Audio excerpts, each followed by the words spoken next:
เพ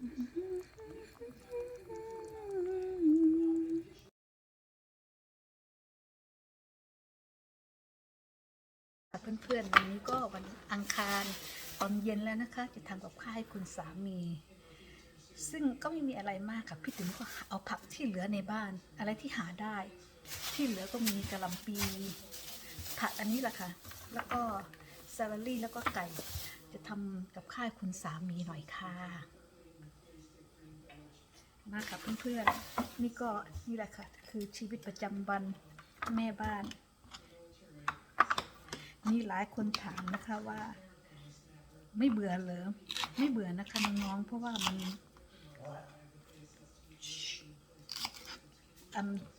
recording my YouTube ไปคุณสามีนางพักครั้งหนึ่งไม่ได้รู้เรื่องเลยไม่ได้รู้เรื่องว่าเมียทำอะไรเลยไม่ได้รู้เรื่องรู้ราวว่าเมียทำอะไรค่ะ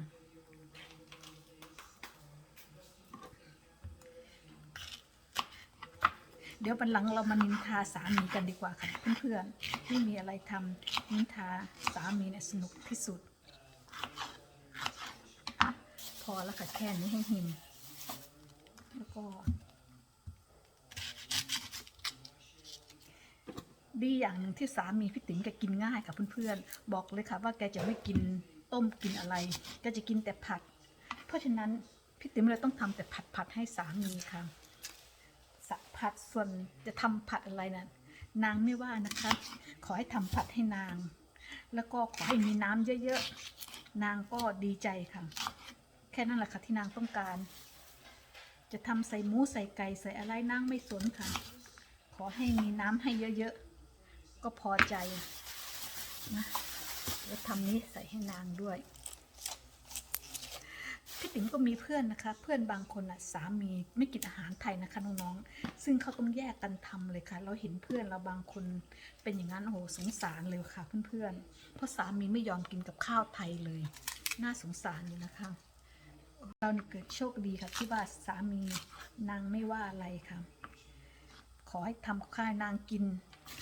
นิดหน่อยเป็นผัดน้ำเยอะๆแต่ว่าโอเคเลยค่ะนี่ผักก็เหลืออย่างนี้เดี๋ยวต้องตัดใหม่ก่อนนะคะมาค่ะเหลือแค่นี้แล้วให้นางเช่นนี้นางก็โอเคแล้วค่ะคุณสามีนี่เลยค่ะกับข้าวคุณสามีคืนนี้อุ้ยเดี๋ยวขอทำใส่พริกด้วยจะได้เผ็ดพูดและบุญบาปนางกินง่ายอยู่นะคะเพื่อนๆบางครั้งก็สงสารอยู่นะคะเมียทำอะไรให้นางกินหมดอร่อยไม่อร่อยนางก็ไม่ว่านางกินให้หมดค่ะ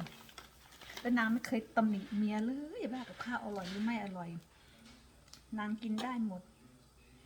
ก็เลยต้องทำให้นางให้แซ่บๆหน่อยค่ะเพราะสงสาร Hi, welcome back to my channel. Today is my daily life. I'm going to make my husband dinner and I just grab something whatever that I have in the house. You know, whatever the vegetable that I have, you know, you don't need to go out and buy if you don't have it. So that's what I do. That's what I got for him. Cabbage leftover, onion, bell pepper, celery, and onion, and chicken.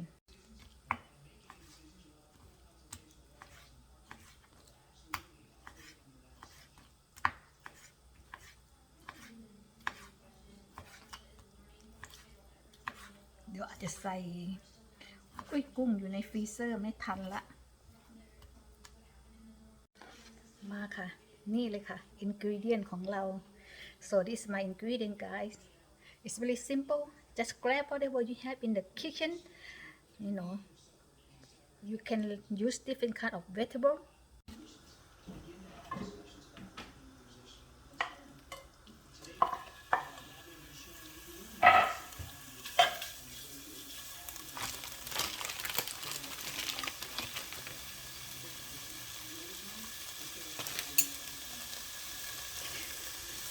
So my husband he like this kind of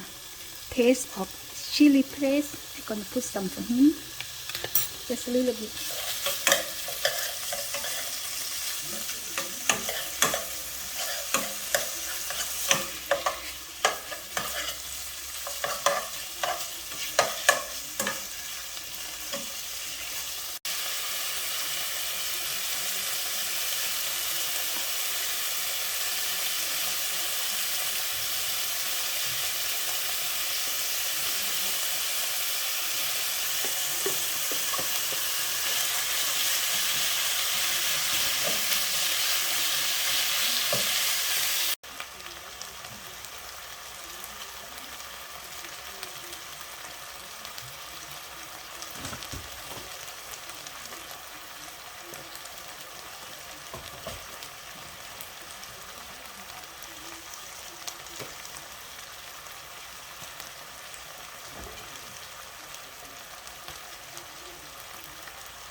See you guys how simple it is.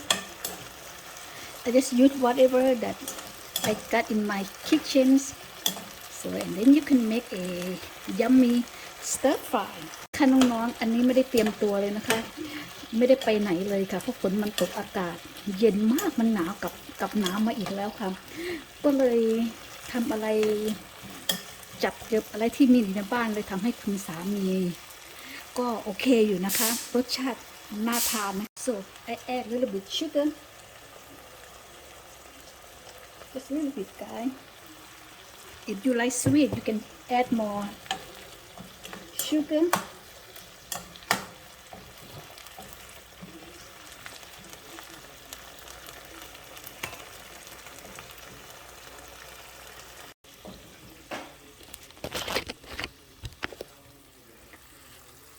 เป็นไงคะน้องๆเสร็จแล้วค่ะดินเนอร์ง่ายไหมคะ See guys all my dinner is done like I say you can use whatever you have in your kitchen and you can get a yummy stir fry